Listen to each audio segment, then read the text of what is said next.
उनकी मांगों की राजनीति क्या है मैं नहीं जानता, लेकिन फिर भी इस मुद्दे पर बोलूँगा ज़रूर। एक शिक्षक होने के नाते, एक ऐसा शिक्षक जो एक दूसरे शिक्षक को मृत्यु की तरफ जाते हुए देख रहा है, तो सबसे पहले तो मैं सोनम जी से ही बोलूँगा, समाज को, लद्दाख को, भारत को, पर्यावरण को, शिक्षा को आपकी आवश्यकता है। आप अपनी प्राण रक्षा करें। जो हुआ है उसमें दो घटनाएं शामिल है। पहली चीज ये हुई है कि व्यवस्था टूटी है, पेपर लीक हो गया है जो होना नहीं चाहिए था। लेकिन जो इस पूरी बात का दूसरा पहलू है, उसको आंदोलन, अनशन, इस्तीफा कोई भी संबोधित नहीं कर रहे हैं। उसकी बात न जंतर मंतर में हो रही है, न संसद में हो रही है। इस दूसरी बात की चर्चा कोई क्यों नहीं कर रहा है? मैं इस दूसरी बात की चर्चा करना चाहता हूँ, वो ज्यादा जरूरी है। आचार्य जी, आज देश में शिक्षा व्यवस्था को लेकर गंभीर सवाल उठ रहे हैं। नीट, यूजी पेपर लीक के आरोप, छात्रों की आत्महत्याओं और उसके बाद शुरू हुए प्रदर्शनों ने पूरे देश का ध्यान इस ओर खींचा है। जंतर मंतर पर छात्र प्रदर्शन कर रहे हैं और सोनम वांगचुक भी जवाबदेही की मांग को लेकर अनशन पर बैठे हैं। क्या आप इसे केवल प्रशासनिक विफलता मानते हैं या यह हमारे शिक्षा तंत्र और समाज में किसी अधिक गहरे संकट का संकेत है?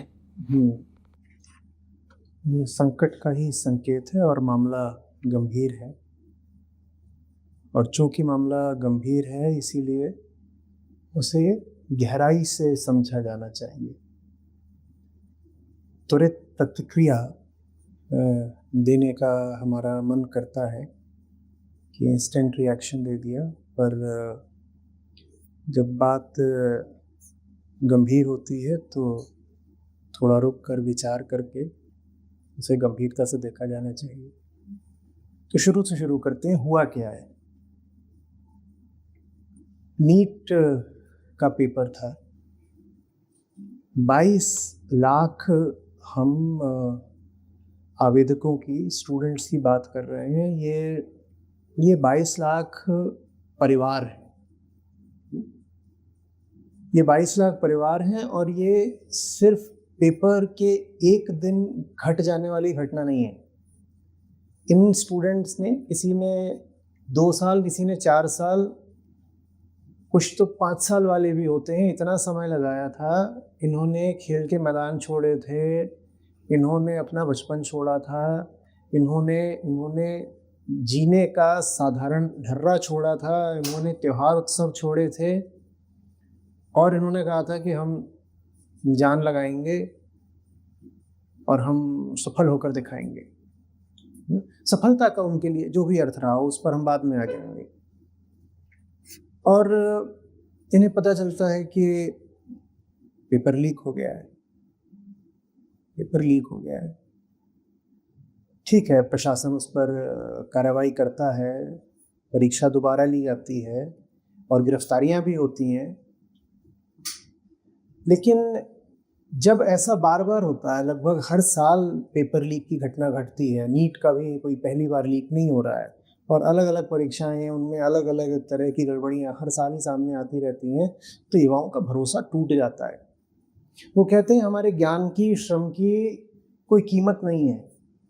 वो कहते हैं चलेगी तो उसकी जो बेईमान है और जिसके पास पैसा है, जो जा करके व्यवस्था को खरीद सकता है। और ये निष्कर्ष उनके साथ किसी एक दिन नहीं रह जाता, किसी एक घटना में नहीं रह जाता, जिंदगी के किसी एक साल में नहीं रह जाता। वो इस निष्कर्ष को साथ ले करके आगे का अपना समूचा जीवन जीते हैं। अब सोचिए वो किस तरह के नागरिक बनेंगे। सच्चाई, ईमानदारी, ज्ञान, श्रम, कौशल, इनसे उनका भरोसा उठने लग जाता है। और पूरा का पूरा परिवार इससे प्रभावित होता है। उनके आसपास रिश्तों का जो पूरा तंत्र होता है वो इससे प्रभावित होता है, क्योंकि भारत में ऐसा होता है कि पूरे परिवार ने मिल करके एक छात्र या छात्रा से तैयारी कराई होती है। पूरे परिवार के सपनों का बोझ वो जो युवा है वो अपने कंधों पर ढो रहा होता है। तो सब इससे प्रभावित होते हैं और सब टूट जाते हैं। ये हमें समझना पड़ेगा कि चीज़ गंभीर है। टूट इस हद तक जाते हैं कि 5, 10 या शायद 15 आत्महत्याएं हुई हैं। और ये अभी हम हाल के महीनों की बात कर रहे हैं। अगर आप इसमें जोड़ेंगे कि प्रतिवर्ष कितने छात्र आत्मघात कर लेते हैं, अलग अलग तरीके से खुद को नुकसान पहुंचा लेते हैं, तो आप पाएंगे कि आंकड़े उपलब्ध ही नहीं है, क्योंकि खुद को नुकसान पहुंचाने के न जाने कितने तरीके हो सकते हैं। और एक इंसान भीतर से टूट जा रहा है, दुनिया से, व्यवस्था से उसका भरोसा ही हट जा रहा है। ये अपने आप में बहुत बड़ा आत्मघात है। तो ये हाल है, युवाओं का आक्रोश हमें हर साल देखने को मिलता है। पिछले साल भी देखने को मिला था, पिछले से पिछले साल भी देखने को मिला था। मैंने उस पर बात लिखी थी, अभी इसी साल भी मैंने उस पर अपना एक कॉलम लिखा है अखबार में। पहले भी आप लोग आए थे और वीडियो भी आपने इसी तरीके से कहा था कि कुछ बोल दीजिए, मैंने इस पर बोला हुआ है। पिछले साल की बात थी। ये हर साल हो रहा है और भरोसा इंसान का टूटता ही जा रहा है। थोड़ा बहुत वो प्रतिक्रिया करते हैं और फिर ढाक के तीन पात। इस साल लेकिन कुछ अलग हुआ है। इस साल एक भरोसे का आदमी सामने आया है, और मैं उस व्यक्ति को भरोसे का क्यों बोल रहा हूँ, क्योंकि जितना मैं देख पा रहा हूँ, एक इंसान होने के नाते, अंतर्यामी नहीं हूँ, किसी के दिल में झांक करके नहीं देख सकता, लेकिन जितना उस व्यक्ति का ट्रैक रिकॉर्ड गवाही दे रहा है, वो एक गंभीर सिंसियर व्यक्ति है। मैं बात कर रहा हूँ सोनम वांगचुक जी की। उन्होंने एक ऐसी जगह पर जो समझिए एक सूखे रेगिस्तान जैसी है, सूखा ठंडा रेगिस्तान, वहाँ लोगों को सिखाया कि भाई पानी कैसे सहेजना है। जहाँ जो हमारी औपचारिक व्यवस्था है वो शिक्षा मुहैया ही नहीं करवा पा रही थी, वहाँ उन्होंने बच्चों को स्कूल तक पहुँचाया। ठीक है, उन्होंने अपनी ज़िंदगी के माध्यम से ये दिखाया कि शिक्षा रट्टा मारने का ही नाम नहीं है। शिक्षा का अर्थ सही जीवन जीना भी हो सकता है। और उनको अंतर्राष्ट्रीय सम्मान इत्यादि भी मिले हुए हैं। तो हमारे पास पर्याप्त कारण है ये मानने का कि ये व्यक्ति भरोसे के लायक हैं। अब वो अपनी कुछ मांगों को लेकर के अपना अनशन पर बैठ गए हैं। उनकी मांगों की राजनीति क्या है मैं नहीं जानता, राजनीति से मैं बहुत सरोकार रखता नहीं, लेकिन फिर भी इस मुद्दे पर बोलूँगा ज़रूर। एक शिक्षक होने के नाते, एक ऐसा शिक्षक जो एक दूसरे शिक्षक को मृत्यु की तरफ जाते हुए देख रहा है, बोलना ज़रूरी हो जाता है। तो सबसे पहले तो मैं सोनम जी से ही बोलूँगा कि देखिए, भारत की ज़्यादा सेवा आप जीवित रहकर कर सकते हैं। आज 18 दिन हो गए आपके फास्ट को, अनशन को। आप इसको तोड़ें। समाज को, लद्दाख को, भारत को, पर्यावरण को, शिक्षा को आपकी आवश्यकता है। आप अपनी प्राण रक्षा करें। तो ये मेरा वांगचुक जी से आग्रह रहेगा। और चूँकि वो बात करना चाह रहे हैं भारत सरकार से, तो भारत सरकार से भी मैं यही आग्रह करूँगा कि बात कीजिए, कृपया बात कीजिए। राजनीति का धर्म होता है लोकतंत्र, और इस धर्म के शील होते हैं संयम, सम्मान, संवाद, मर्यादा। तो बात करिए। बात करने में क्या हर्ज हो सकता है? बात करने में तो कोई नुकसान नहीं है। और लोकतंत्र को ये शोभा भी नहीं देता कि सरकार से सिर्फ बात करने के लिए एक समझदार और सम्माननीय नागरिक को अपने प्राणों को दांव पे लगाना पड़े। तो ये तो बात यहाँ तक हो गई जो आंदोलन चल रहा है। और आप लोग मीडिया से आए हैं, आप लोगों की शायद उम्मीद होगी कि मैं इतना ही बोल करके रुक जाऊंगा, क्योंकि आप लोग आंदोलन को और इस पूरे मुद्दे को इतनी ही दूर तक शायद देख भी पा रहे हैं। आपके सवाल में भी यही बात निहित थी कि ये आंदोलन चल रहा है, इसमें ऐसा हो रहा है, वैसा हो रहा है, तो इस पर कुछ बोल दीजिए। तो मैंने बोल दिया, लेकिन मैं समझता हूँ कि मैंने जो कुछ बोला है उसने मुद्दे को आधे से भी कम कवर करा है अभी। असली बात अभी कही जानी बाकी है। और असली बात क्या है? वापस आते हैं, हुआ क्या है? जो हुआ है उसमें दो घटनाएं शामिल हैं। पहली घटना के बारे में तो हम खूब चर्चा कर रहे हैं, पर जो दूसरी घटना है ज्यादा महत्वपूर्ण है, वो छुपी हुई है। मैं दोनों घटनाएं आपके सामने लाता हूं। पहली चीज ये हुई है कि सिस्टम फेलियर हुई है, व्यवस्था टूटी है। भाई शिक्षा व्यवस्था है, एक पेपर लीक हो गया जो होना नहीं चाहिए था। आपका जो टेस्टिंग सिस्टम है, जो प्रोसेसेस हैं, उनमें सीधे सीधे दरार सामने आई है, और वो दरार अभी की नहीं, वो बार बार सामने आ रही है। और उस दरार को लेकर के हम सभी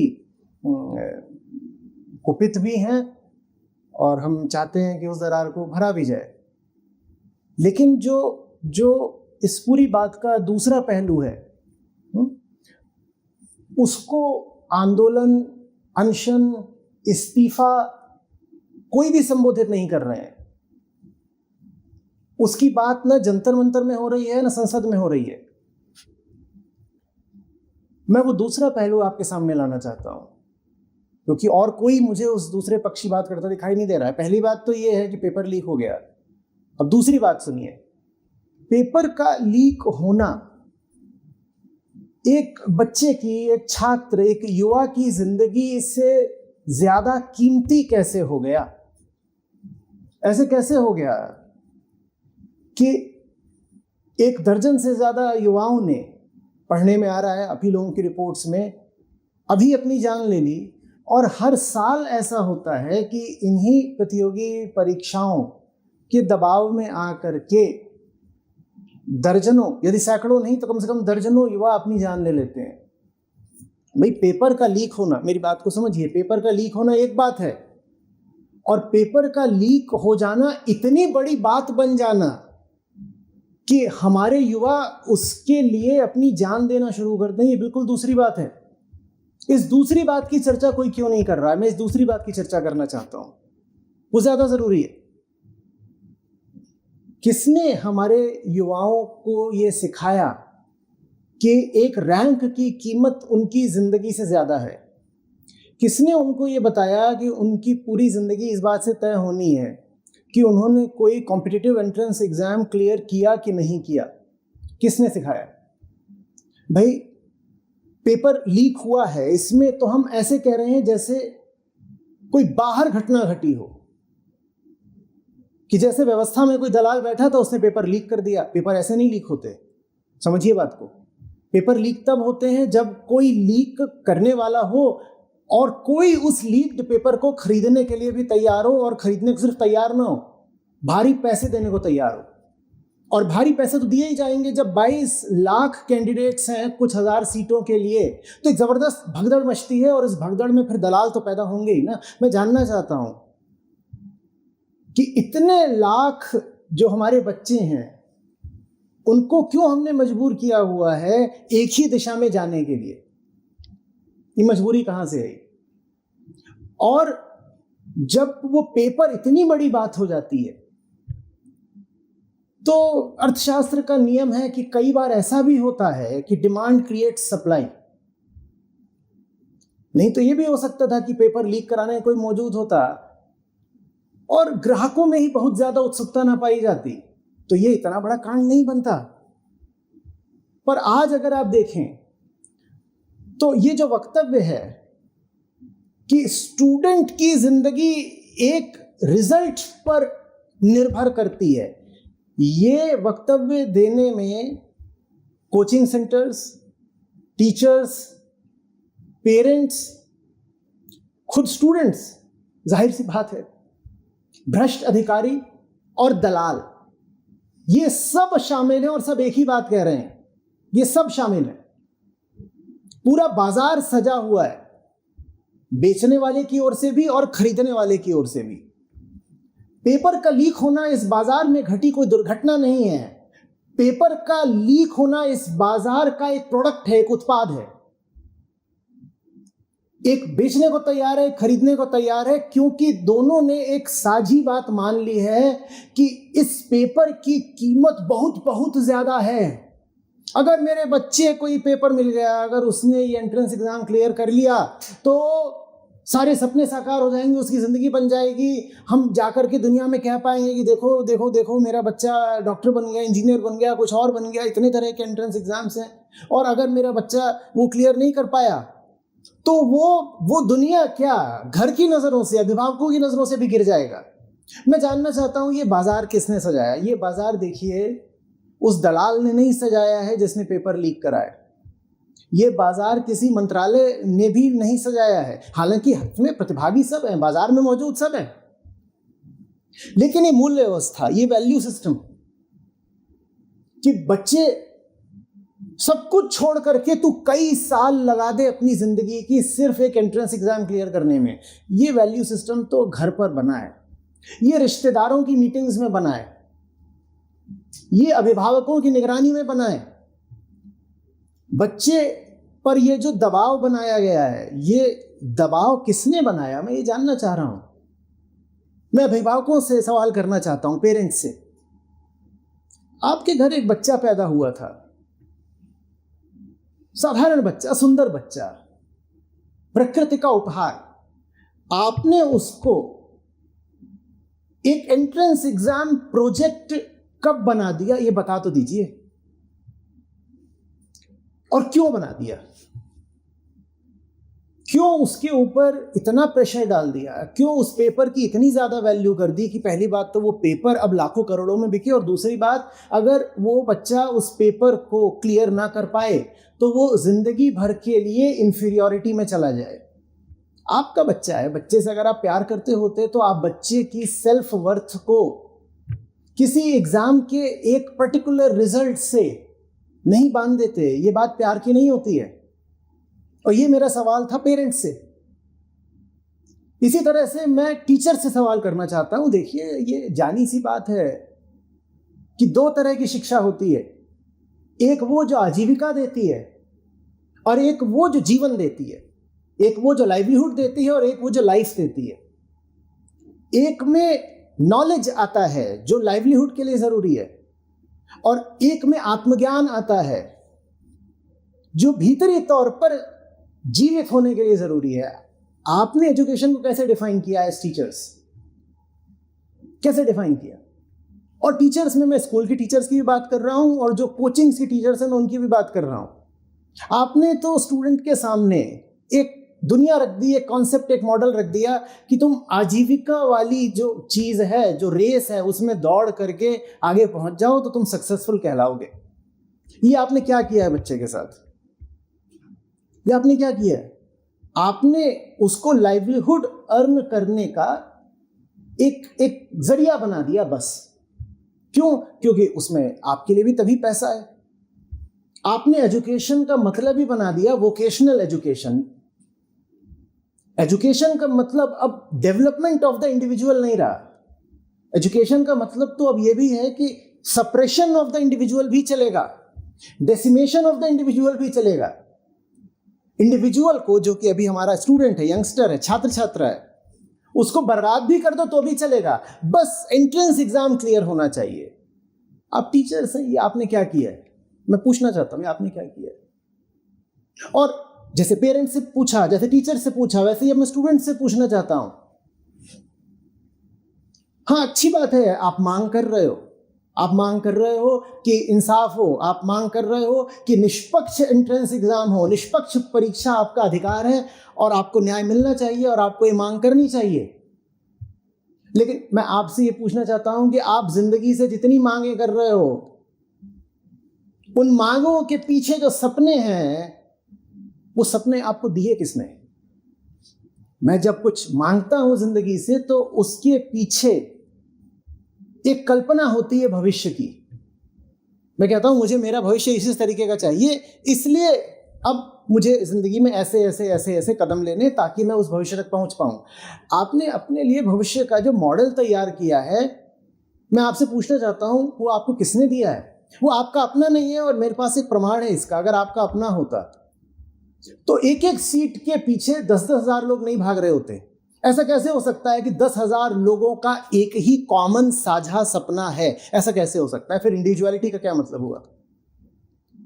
निश्चित रूप से अगर 10,000 लोग एक सीट के पीछे भाग रहे हैं तो इसका मतलब उनके मन में जो सपना है उनमें से किसी का भी नहीं है। वो एक इंपोर्टेड ड्रीम है, वो एक इंपोर्टेड कॉन्सेप्ट है, वो एक इम्प्लांटेड डिजायर है। आपके भीतर किसी ने एक डिजायर डाल दी। किसने डाल दी वो आप जानते ही हो।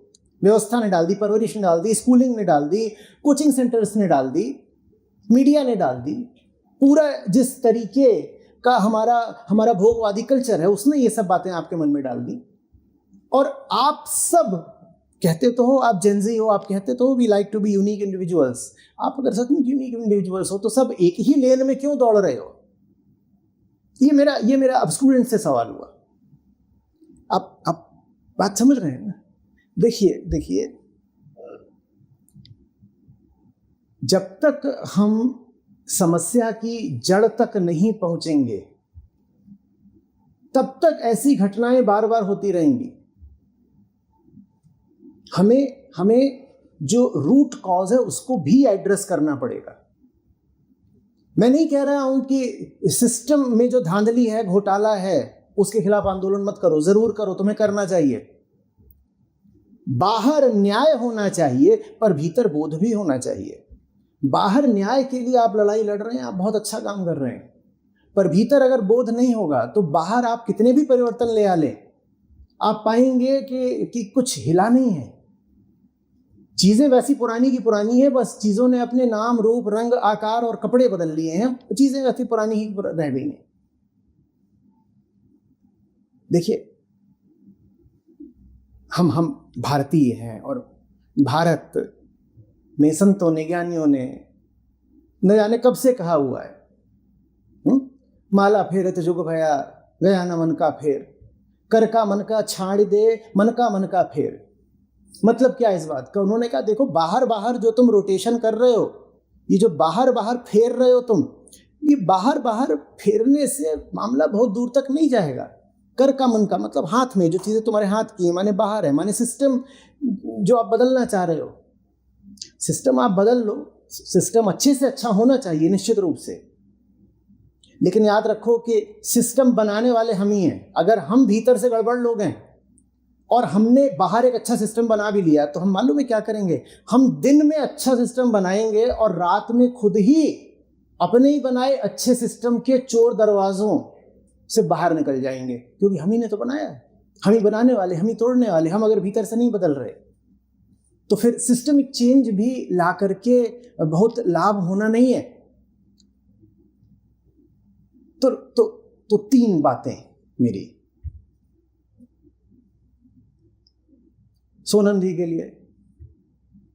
कृपया अपनी जिंदगी को मूल्य दें, कृपया अपना अनशन तोड़ें। आपका जीवन भारत के लिए कीमती है। भारत की आप ज्यादा अच्छी सेवा कर पाएंगे जीवित रह करके। सरकार से मेरा आग्रह, कृपया बातचीत करें।